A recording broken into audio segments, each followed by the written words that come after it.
അസ്സലാമു അലൈക്കും. റവ വെച്ചിട്ട് ചെയ്തെടുക്കുന്ന ഒരു അടിപൊളി റെസിപ്പിയാണ് ഇന്നത്തേത്. അടിപൊളി ടേസ്റ്റാണ് ഇത് കഴിക്കാൻ വേണ്ടിയിട്ട്. അതുപോലെ തന്നെ നല്ല സോഫ്റ്റുമാണ്. അപ്പോൾ ഇതുണ്ടാക്കുന്നത് എങ്ങനെയെന്ന് കണ്ടോക്കാം. നമുക്ക് വീട്ടിലേക്ക് പോവാം. ഇതിന് വേണ്ടിയിട്ട് ഞാൻ മിക്സിയുടെ ജാറിലോട്ട് 1 കപ്പ് റവ ഇട്ടെടുക്കുന്നുണ്ട്.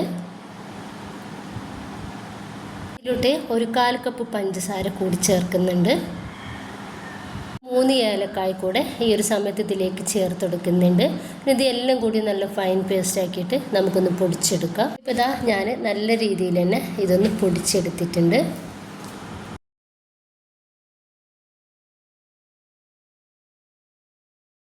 ഇനിയിപ്പോൾ ഞാനിതൊരു പാത്രത്തിലേക്ക് ഇട്ടെടുക്കുകയാണ്. ഇതിലോട്ട് ഒരു പിഞ്ച് ബേക്കിംഗ് സോഡയും അതുപോലെ തന്നെ ഒരു പിഞ്ച് ഉപ്പ് കൂടി നമുക്കിതിലേക്ക് ചേർക്കാം. എന്നിട്ട് നന്നായിട്ട് നമുക്കൊന്ന് മിക്സ് ആക്കി എടുക്കാം. ഇപ്പം ഞാനിവിടെ എടുത്തിട്ടുള്ളത് 1 കപ്പ് പാലാണ്. അപ്പോൾ ഇതാ കുറേശ്ശായിട്ട് ഒരു പാല് നമുക്കിതിലേക്ക് ഒഴിച്ചു കൊടുക്കാം.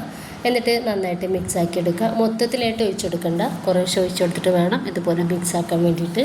ഇത് നല്ല തിക്കായിട്ടുള്ളൊരു ബാറ്ററായിട്ട് വേണം നമുക്ക് കിട്ടേണ്ടത്.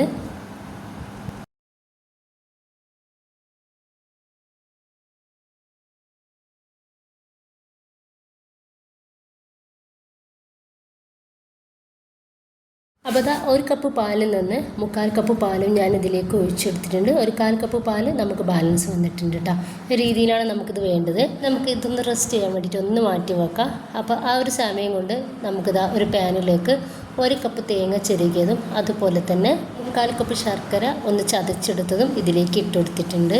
ഇത് നന്നായിട്ട് നമുക്കൊന്ന് മെൽറ്റാക്കി എടുക്കണം. ഈ ഒരു തേങ്ങയും ശർക്കരയും കൂടെ നമുക്ക് നന്നായിട്ടൊന്ന് മിക്സായിട്ട് റെഡി ആയിട്ട് കിട്ടണം.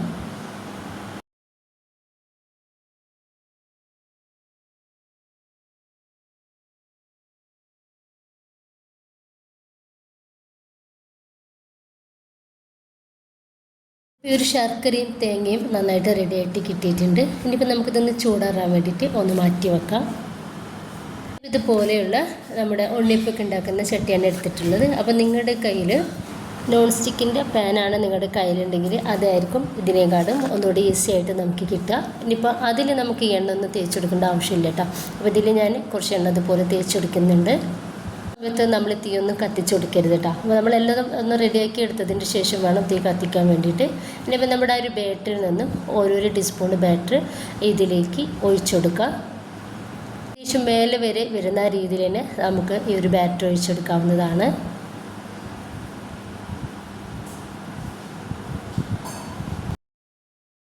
നമ്മൾ റെഡിയാക്കി വെച്ചിട്ടുള്ള ഒരു തേങ്ങയുടെയും ശർക്കരയിൽ നിന്ന് ചെറിയ ഒരു കുഞ്ഞു ബോൾസ് എടുക്കുക.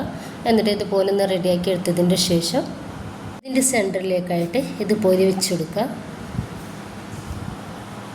എന്നിട്ട് ആ ഒരു മാവ് ഇതിൻ്റെ മേലേക്ക് ഇതുപോലെ ഒന്ന് കവർ ചെയ്തെടുക്കുക.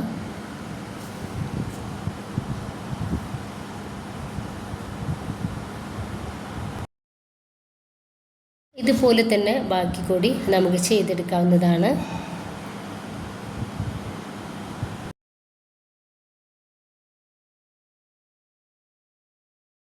അപ്പോൾ ഇതിൽ മുഴുവനായിട്ട് തന്നെ ഞാനൊരു ഫില്ലിങ് നിറച്ച് കൊടുത്തിട്ടുണ്ട്. ഇനിയിപ്പോൾ നമ്മളൊന്ന് മൂടി വെക്കാം. മൂടി വെച്ചിട്ട് വേണം നമ്മൾ ഗ്യാസ് ഒന്ന് കത്തിച്ചെടുക്കാൻ വേണ്ടിയിട്ട്. ചെറിയ തീയിലിട്ടിട്ട് 1-2 മിനിറ്റ് നമുക്കിതൊന്ന് റെഡിയാക്കി എടുക്കാം.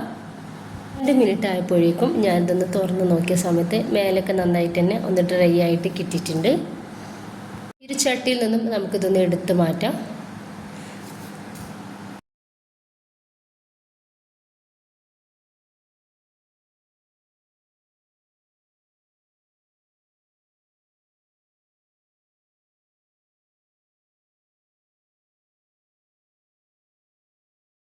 വ്യത്യസ്തമായിട്ടുള്ള ഒരു പലഹാരം തന്നെയാണ് ഇത്. നല്ല ടേസ്റ്റാണ്, അതുപോലെ തന്നെ ഹെൽത്തിയുമാണ് കേട്ടോ അത് കഴിക്കാനും വേണ്ടിയിട്ട്. അപ്പോൾ എല്ലാവരും ഉണ്ടാക്കി നോക്കുക. നിങ്ങളുടെ അഭിപ്രായങ്ങൾ അറിയിക്കുക. ഇഷ്ടമായിട്ടുണ്ടെങ്കിൽ നിങ്ങളുടെ സപ്പോർട്ടൊക്കെ ഉണ്ടാവുക. ഇൻഷാ അല്ലാഹ്. ഓക്കെ.